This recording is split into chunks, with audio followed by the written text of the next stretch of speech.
According to the current intelligence report that we are receiving here on our news desk at the Kenyan Daily Report, is that President William Ruto and Honorable Raila Odinga, the former Prime Minister of the Republic of Kenya, are not in good terms with what they would be.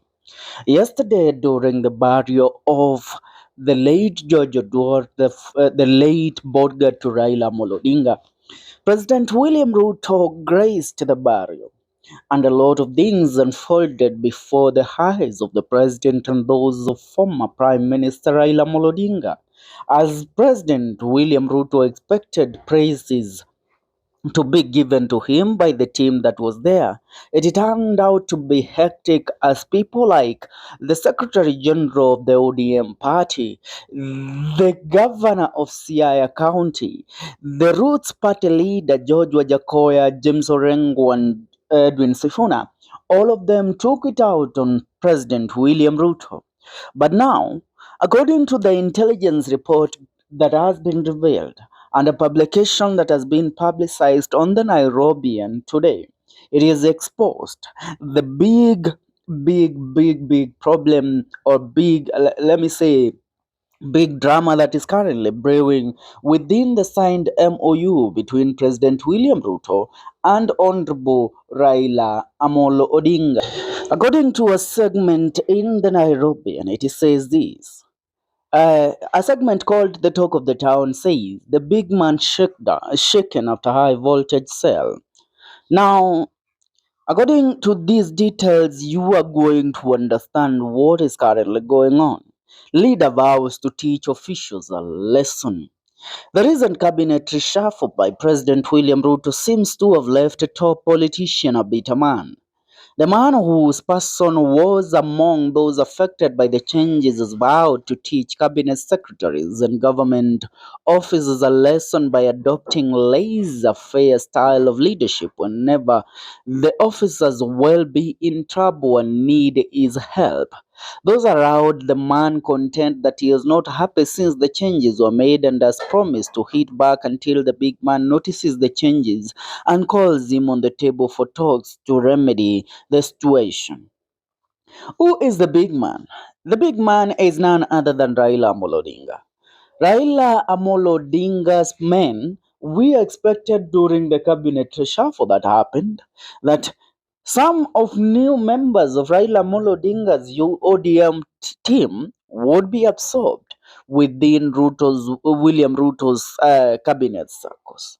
But that is not what happened. William Ruto went ahead to make changes, and after making changes, he just brought in, he fired only one person, that is the former cabinet secretary Justin Muturi, kicked Muturi out, brought a member of parliament from Embu, or Geoffrey Rocco, to take over from Muturi, then went ahead to swipe uh, Duale and Baraza, and that is the former cabinet secretary of health, and brought in the wife to the late Baringo senator as the cabinet secretary of gender in the country.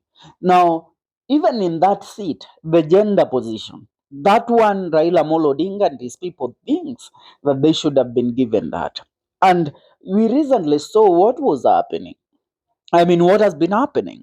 Raila Amolo Odinga's men being pushed left, right, and center, like the way we saw one cabinet secretary of treasury, John Badi, being harassed in front of a multitude of people by Farouk Kibet.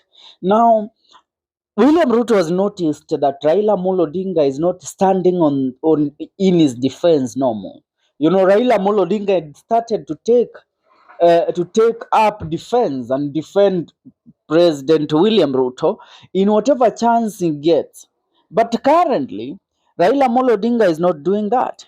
He has said that his people are not going to do the same also, and they are not going to continue being a present worship team for Honorable William Ruto. What they are going to do, they are going to stay on the sidelines. And when they are required to call the government into action, they will do that. And that is why, after yesterday's event that happened in at the burial of Jojo Dor, it is believed that the President of the Republic of Kenya, President William Ruto, made a phone call and called Raila Amolo Odinga to a meeting where they will discuss on the way forward. You know, people standing in front of the president and lecturing him before Raila Amolo Odinga, and these people are Raila Amolo Odinga soldiers. That is a clear indication that the ODM as a house, it's not in order. Or if it is in order, then it is in order of attacking the president and not defending him. And William Ruto believed that the MOU that they signed was all meant to protect him. I mean, William Ruto was not treated to that fiasco that he was treated to yesterday in the county that he attended the burial. We can even say that he was treated better in Mount Kenya than he was treated at Raila Amolo Odinga's background. Are we together? People like Akina Sifuna and James Orengo telling William Ruto that we will never become your choir, your praise and worship choir. We will always tell you the truth. And the truth is that nothing is working and you must go. It is a clear indication that these people, I mean Raila Amolo Odinga's team, is not in order. And if it was in order, then this what is happening, it wouldn't be happening, my dear friends. Now, what does it mean?